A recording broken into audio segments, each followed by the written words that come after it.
Salam sejahtera Malaysia Madani, bertemu kembali dalam channel ini untuk berita politik terkini yang saya akan kongsikan kepada anda semua pada pagi ini.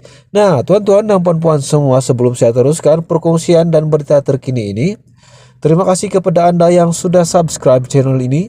Semoga anda dan seluruh keluarga anda diberikan kesehatan yang baik dan dimurahkan rezeki anda sepanjang tahun 2023 ini.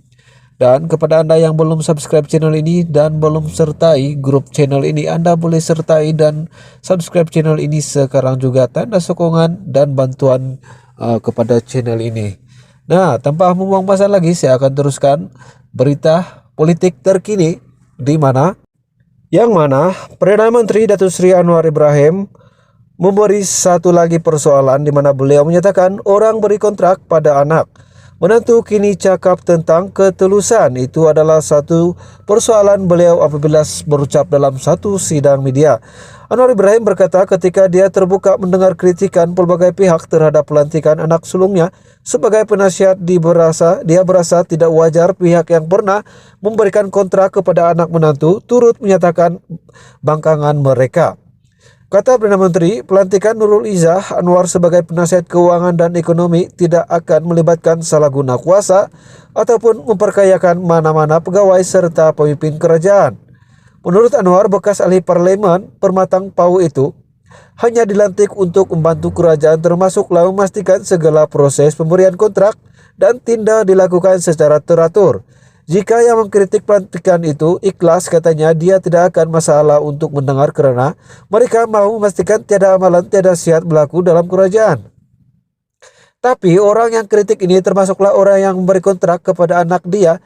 Tak apa pula ada pelantikan yang ada gaji tetapi tak ada bekerja, banyak seperti penasihat dan duta-duta khas macam-macam. Itu kita harus bezakan, kata Perdana Menteri di Bukit Jalil, Kuala Lumpur hari ini. Walau bagaimanapun, dia tidak menamakan sesiapa dalam sindirannya itu, di mana Anwar dipercayai membuat kenyataan tersebut dengan merujuk kepada kerajaan sebelum PRU ke-15 lalu. Menurut ahli parlimen Tambun itu, dia memberi jaminan pentadbiran sekarang akan tidak bertolak ansur dengan sebarang amalan rasuah dan salah guna kuasa. Tidak wajar bagi orang yang memberikan ratusan juta kontrak kepada anak dan menantu. Ada yang mecah bilion ringgit semasa jadi Perdana Menteri, dan sekarang cuba nak cakap tentang ketulusan, kata mereka.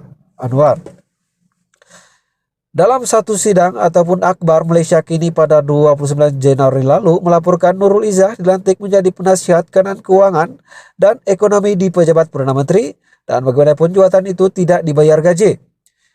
Nurul Izzah pula memberitahu antara tugasnya ketika ini ialah melakukan proses libat urus dengan pihak berkepentingan, termasuklah orang ramai untuk belanjawan 2023. Langkah itu mendapat reaksi negatif setengah pihak, termasuklah daripada kalangan penyokong kerajaan yang menganggap ada cara lain boleh dilakukan kerajaan untuk memberi ruang kepada bekas naib presiden PKR berkenan menyumbang kepada negara. Menurut Anwar, kerajaan tidak akan menolakkan pelantikan Nurul Izzah membawa kepada salah guna kuasa, mendapatkan kontrak ataupun menerima upah yang tinggi. Ini tidak akan berlaku, katanya. Tambah Anwar lagi, jawatan yang diberikan kepada Nurul Izzah adalah berkaitan dengan jabatan Perdana Menteri serta Kementerian Keuangan, namun tidak diberikan sebarang ganjaran. Ditanya sama ada Nurul Izzah turut mempunyai jawatan dan pejabat di MOF, Anwar yang juga Menteri Keuangan berkata anaknya itu hanya bertugas membantunya, tapi saya rasa kena carilah pejabat untuk dia. Tak ada pejabat pun tak boleh ikut, kata santai-santai oleh Perdana Menteri. Nah, tuan-tuan dan puan-puan semua, itu sahaja berita untuk kali ini. Semoga kita berjumpa lagi. Menteri Keuangan yaitu Tunku Zafrul, yang mana masih belum ada apa-apa kemenangan. Jadi itu saja untuk kali ini. Selain menghalang negara ini daripada menjadi sebuah negara sekular dan menghalang kehendaknya parti-parti tertentu yang mahu menyamaratkan kedudukan Islam dan agama-agama lain serta mengangkat dan membela kedudukan orang Melayu dan bumi putra.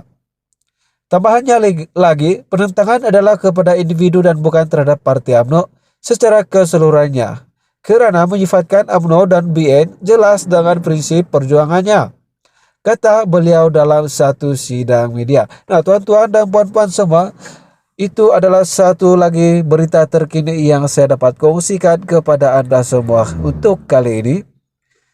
Jangan lupa untuk like, share, dan komen video ini, dan subscribe channel ini supaya Anda tidak akan ketinggalan berita-berita terkini yang saya akan kongsikan kepada Anda semua. Tuan dan puan-puan semua, itu adalah satu berita terkini yang saya dapat kongsikan kepada Anda semua. Jadi jangan lupa untuk like, share, dan komen video ini supaya rekan-rekan di luar sana juga boleh mengetahui isu semasa dalam negara ini. Seperti itu, perlu menerima DAP dan Anwar yang merupakan seteru politik mereka sejak sekian lama bagi membentuk kerajaan. Di peringkat akar umbi itu belum selesai lagi, malahan keterujaan menyertai kerajaan itu tidak berlaku di peringkat akar umbi UMNO, seperti di beberapa negeri sebagai contoh di Perak, Pahang.